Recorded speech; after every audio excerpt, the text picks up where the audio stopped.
Good afternoon, it's Wednesday, July 16, 2025. Mental health is real. Seek help and the stigma. On the news this afternoon. Work resumes nationwide after public holidays for former President Buhari's burial. Mixed reactions trail former President Buhari's legacy in the Niger Delta. Stakeholder calls for the scrapping of contributory pension scheme.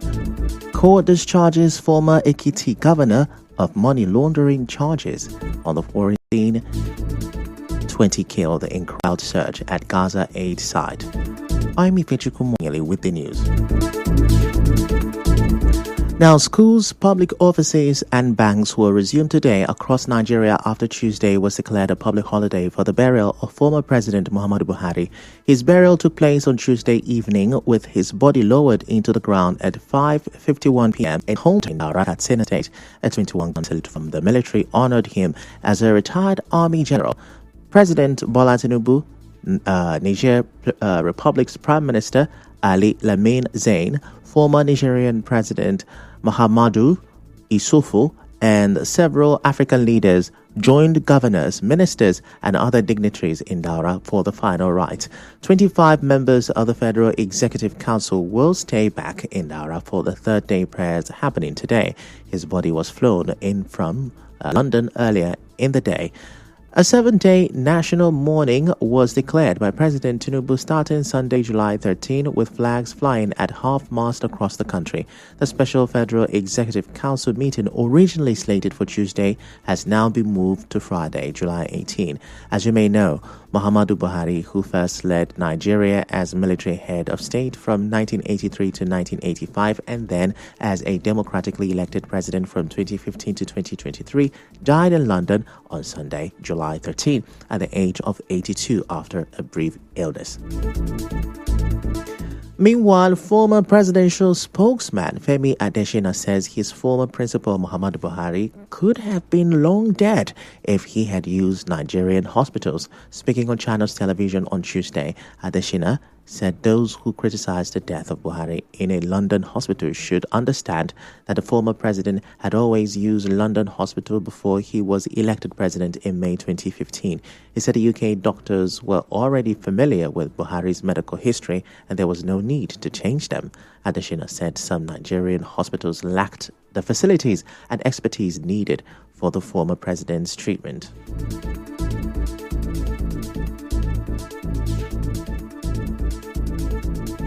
First, to get certain things changed or corrected in your country. If he had said, I will do my medicals in Nigeria just as a show-off or something, he could have long been dead.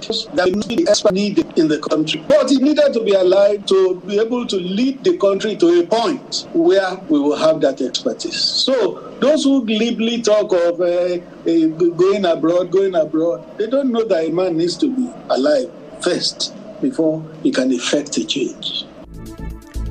Mixed reactions are trailing former President Buhari's legacy in the Niger Delta. The National Treasurer of Ijaw National Congress, INC, Philip Ako, tells correspondent Suebi Oluwade that the East-West Road, which was one of Buhari's campaign promises, never received the right attention.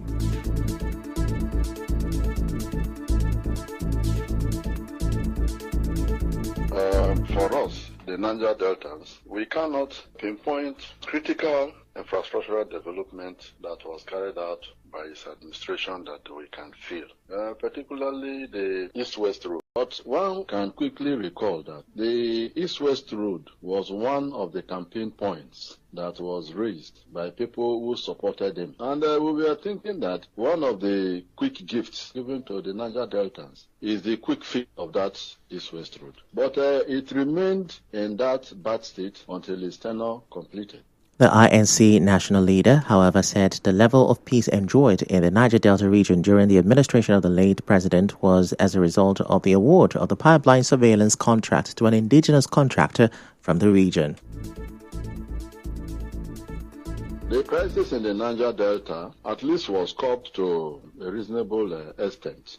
For instance, the award of the pipeline surveillance job to indigenous firms actually created an environment of peace to a reasonable extent. What we are there looking for is basically the oil and gas facilities that they were able to secure so that the economy of the country will not go down. So there was no way they would have overlooked the security situation in the Niger Delta.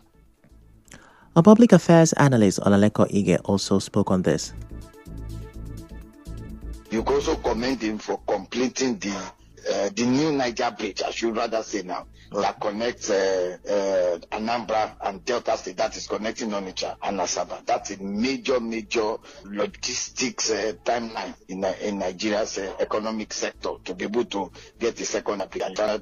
Okay, yeah, I think we also got a loan to be able to fix the Port Harcourt Aba Enugu Railway, although it didn't end at the end of his administration, but that Port Harcourt to our railway has now been completed.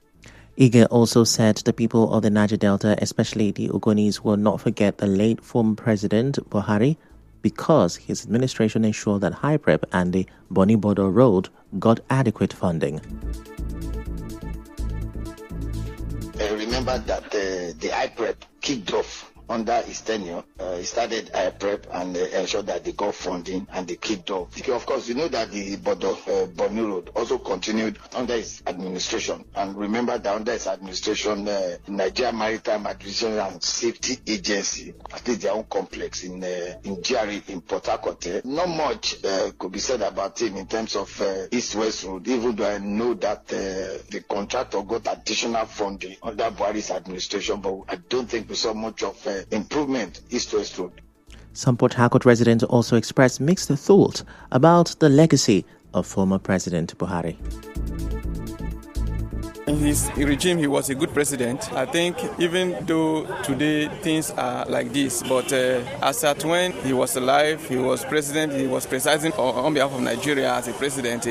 At least things were not hard as it is today. I was calling him 50% because of his personal character. All the times when he ruled, no good thing come out for Nigeria now. When he was a military administrator, he bring Operation Feed Yourself. He later becomes civilian president. The worst. Rice bag that we normally buy for 7,000 and rise up to 80,000, 70,000. It caused the problem that Tinubu is now carrying on. Because of everything now is very high. You can't compare to the time that he was ruling. That is one thing I can comment about him. Away from that, former chairman of the Nigeria Civil Service Union in Rivers State, Opuibo Lily West, is asking the suspended governor of Rivers State, Siminalayi Fubara, to stop the contributory pension scheme for civil servants immediately he is reinstated. Lily West made this known in an interview with our correspondent. He said the union had resisted the move by the previous government to implement the scheme without addressing the concerns of workers. In their appointment letter, there was nothing like along the line they are going to change the policy about their pension and gratuity. It was not there. It's a pensionable job we are giving to you, and that is a defined pension scheme. How can we change the goalposts at the middle of the game? We have already interfaced with him and we told him that, see, this policy is not good for our people. Repeal it. It's a law, but you can repeal it. In Akwa Ibom State, the present Senate president, when he was a governor in Akwa Ibom, he repealed it and asked that the people money should be refunded. I'm going to remind him again about this particular scheme and plead with him to help us to jettison it until when the new employment plus staffs comes in, they can now start it on. The Labour leader also spoke on the leadership of the Labour Union agreeing with the sole administrator to start the implementation of the new scheme. Yes, first let me start by saying that it was not accepted by Labour leaders. It was accepted by Alex Ogwanwo, that is the NSC chairman. The entire Labour leaders are against these draconic policies against our workers. We resisted it before, we are going to resist it. Reasons as that contributory pension scheme has never worked in anywhere in this state, in this country. I only mentioned about Jigawa State and Kano. That was the only area where it was working. But as we speak, no state contributory pension scheme is working. He accepted himself as NSC chairman, not on behalf of the workers in this particular case. Coming up next, police arrest suspected gang members linked to killings in Diobu, Port Harcourt. Stay with us.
You're welcome back, and now the rest of the news. The Rivers State Police Command says it has arrested a suspected gang member linked to recent gruesome killings in the Diobu axis of Port Harcourt.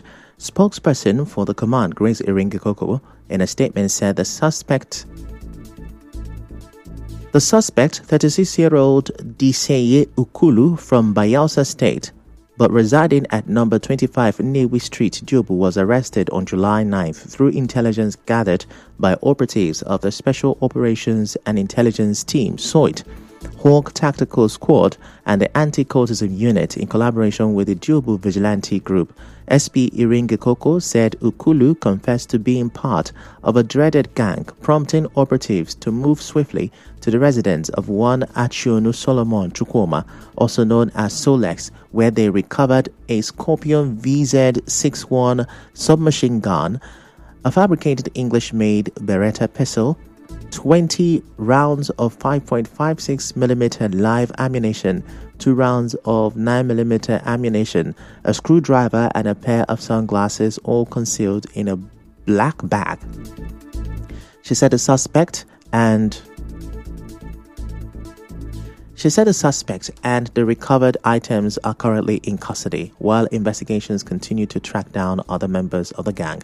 Meanwhile, the Commissioner of Police in Rivers State, CP Olubenga Adeboju, has reaffirmed the command's commitment to bringing all criminals to justice. He's calling on information. Now, a youth group in Niger Delta is calling for the immediate release of journalist Dr. Tekena Ameofori, who has been detained by the Department of State Services DSS since March. In a statement, the Niger Delta Youth Synergy and Co. said Ameofori, who is its national secretary, has been held incommunicado for over 4 months without access to his family, lawyer, or medical care.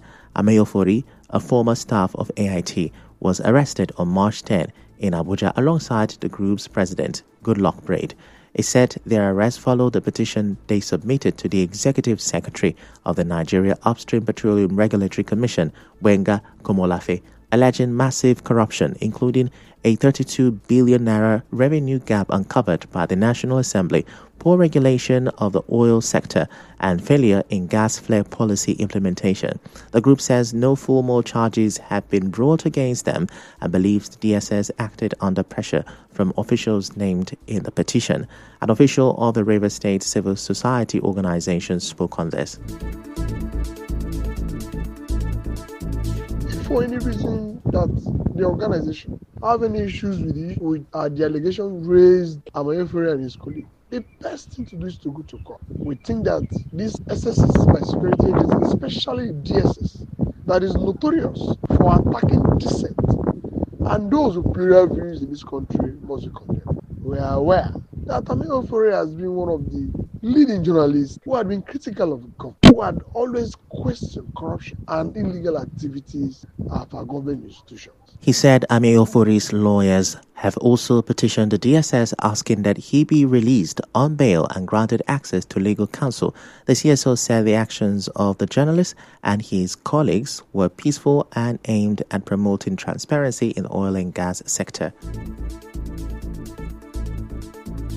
President Bola Tinubu should immediately investigate the UPRC and of course on the DSS to immediately release Ameofori and his colleagues that is in their detention. We are watching. We are going to take all steps, including protests, to make sure our demand release Ameofori has done nothing. It's only offense to call out our government officials who are involved in corruption. In other news, the Federal High Court in Lagos has discharged the former governor of Ekiti State, Ayodele Fayose, on charges of money laundering and theft amounting to 6.9 billion naira. Justice Chukwujekwu Aneke discharged the former governor after upholding his no-case submission filed to challenge his trial by the Economic and Financial Crimes Commission, EFCC. The court held that the EFCC had not been able to link Fayose to the crime, nor was a prima facie made case against him to warrant further defense. And now in business, Nigeria's average daily crude production rose above the quota allocated to it by the Organization of the Petroleum Exporting Countries in June 2025. For the second time in 2025, the country exceeded its OPEC quota of 1.5 million barrels per day, first in January and second in June. In entertainment, Emeka Ugwuonye, the lawyer representing May Edochie in her marital dispute with Yul Edochie, has discontinued his service. In a statement released by the law firm Due Process Advocate DPA on Facebook, Ugwuonye cited relentless harassment from May's fan base known as May Nation as a reason for his decision. In sport, Colombia winger Luis Diaz has made it clear he wants to leave Liverpool after the club rejected a £58.6 million bid from Bayern Munich. On the international scene, 20 people trying to get food have been killed amid a chaotic and dangerous search at an aid distribution center in southern Gaza. The U.S. and Israel-backed Gaza Humanitarian Foundation, GHF, said 19 were trampled to death and one was stabbed in the tragic incident at the GHF's site in the Khan Yunis area. A statement by the foundation said the search may have been driven by agitators in the crowd who were affiliated to Hamas.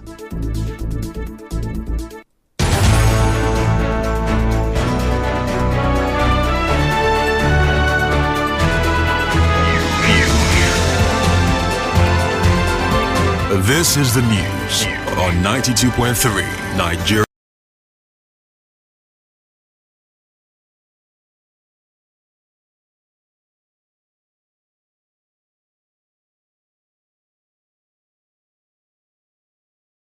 Nationwide after the public holiday declared to mourn late President Buhari, who was buried yesterday. Stakeholders, Port Harcourt residents react differently to former President Buhari's legacy in the Niger Delta. A former chairman of NLC in River State, Opoyibo Lily West, has called for the scrapping of the contributory pension scheme. Police arrest suspected gang member linked to killings in Diobu, Port Harcourt. A federal high court has discharged former governor of Ekiti State, Ayo Fayose, of money laundering charges. On the foreign scene, you heard 20 people have been killed in crowd search at Gaza aid site. The news was edited by Onyeka Chinwosu. To reach the news team, send an SMS or WhatsApp to 0808-721-7215. I'm Ifechukwu Moyeli. Many thanks for listening.